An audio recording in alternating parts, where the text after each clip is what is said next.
سچا راستہ ہے۔ پیارے نبی صلی اللہ علیہ وسلم نے فرمایا سچا راستہ دکھانے والا دنیا میں ایک ہی آدمی ہے، وہ ہے استاد۔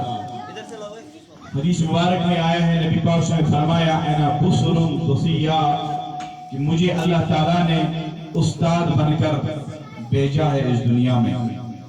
مجھے ایک واقعہ یاد ہے، چھوٹا سا میں بتاؤں گا کیونکہ ٹائم بھی کم ہے۔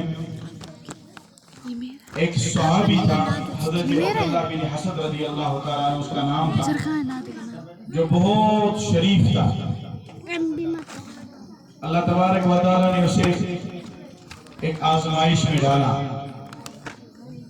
اس کے بعد پیارے نبی صلی اللہ علیہ وسلم کے پاس آیا، عرض کی یا رسول اللہ صلی اللہ علیہ وسلم مجھے کچھ تکلیف ہے، میں پریشان ہو رہا ہوں، میں نے بہت کچھ سیکھا بھی ہے لیکن سیکھنے کے بعد یا رسول اللہ صلی اللہ علیہ وسلم میں کچھ کر نہیں پاتا ہوں۔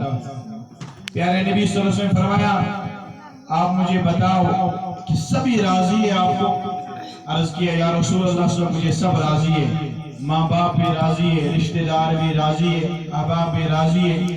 لاسٹ پر نبی پاک نے فرمایا اے صحابی مجھے بتاؤ جس نے آپ کو سکھایا ہے کاروبار کرنا، جس نے آپ کو سکھایا ہے اٹھنا بیٹھنا چلنا، یعنی کہ بچپن میں جسے ہم استاد کہتے ہیں، کیا وہ استاد آپ کو راضی ہے؟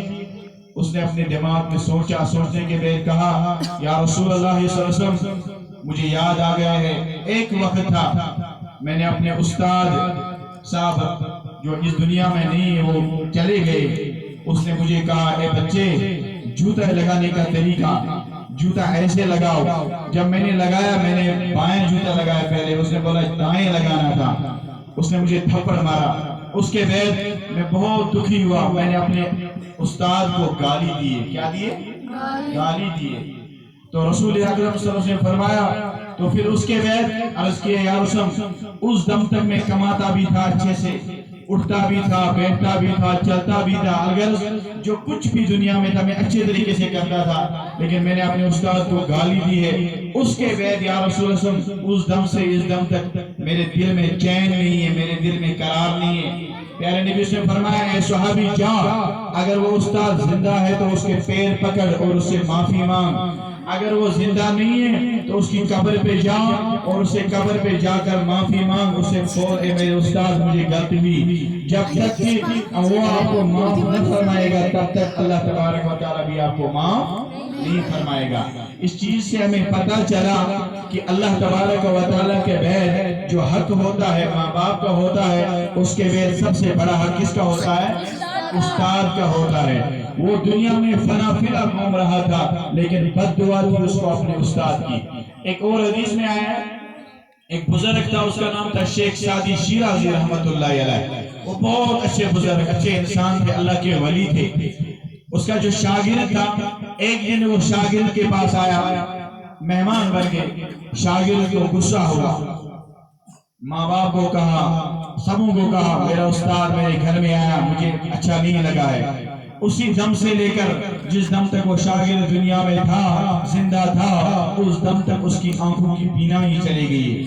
ڈاکٹروں طبیبوں کے پاس لیا، بولا کہ یا اس کو کیا پرابلم ہے، اس کی آنکھوں کی لائٹ کیوں نہیں ہے؟ لاسٹ پر جو فلسفہ نکل گیا تو استاد نے اس کو بد دعا کی تھی۔ استاد نے اس کو یہ بد دعا کی تھی اے بچے میں تیرے گھر میں مہمان بن گیا لیکن تو نے مجھے دل دکھایا۔ اس چیز سے پتہ چلا اگر استاد کا دل دکھ گیا تو اللہ تبارک و تعالیٰ بھی دنیا میں کیا ہوتا ہے؟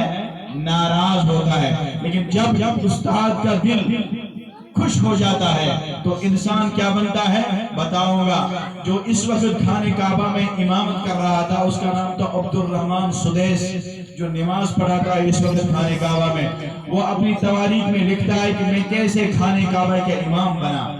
پھر لاسٹ پر وہ کہتے ہیں ماں باپ کے بارے میں، پھر لاسٹ پر ایک جگہ کہتے ہیں استاد کے بارے میں، کہتے ہیں کہ میں بہت تیز تھا، میں بہت خراب تھا، ماں باپ بھی مجھے بار بار بولتے تھے سدھر جاؤ سدھر جاؤ۔ ایک دن کا واقعہ ہے، میں اپنے استاد کے پاس گیا، میں نے اپنے استاد کا دل بہت دکھایا، حد سے زیادہ دل دکھایا۔ جب استاد کا دل دکھایا تو استاد نے مجھے بد دعا دی، بولا اے عبد الرحمن جا تجھے اللہ تعالیٰ خانہ کعبہ کا امام بنائے۔ یعنی کہ استاد نے کیا کیا؟ استاد نے بددعائی ایسے دی. مثال کے طور پر جب استاد کا دل دکھایا تو استاد نے بولا جا تجھے اللہ تعالیٰ کھانے کعبہ کے امام بنائے، تو نے میرا دل دکھایا ہے. استاد بھی کیا ہے؟ اللہ تبارک و تعالیٰ نے اس کی دعا قبول کی، اس وقت بھی وہ کھانے کعبہ میں نماز پڑھاتا ہے. الغرض کہنے کا مقصد یہ ہے جب بھی استاد کے پاس جاؤ استاد کے پاس دعا لیا کرو، کیونکہ استاد کا دعا قبول ہوتا ہے. شیخ ساجد فرماتے ہیں رحمت اللہ تعالی علیہ، حضرت اسماعیل کو جب حضرت ابراہیم نے نیچے لٹکایا ذبح کرنے کے لیے، جب اس کو پتہ تھا اپنے ماں باپ کا، اپنے باپ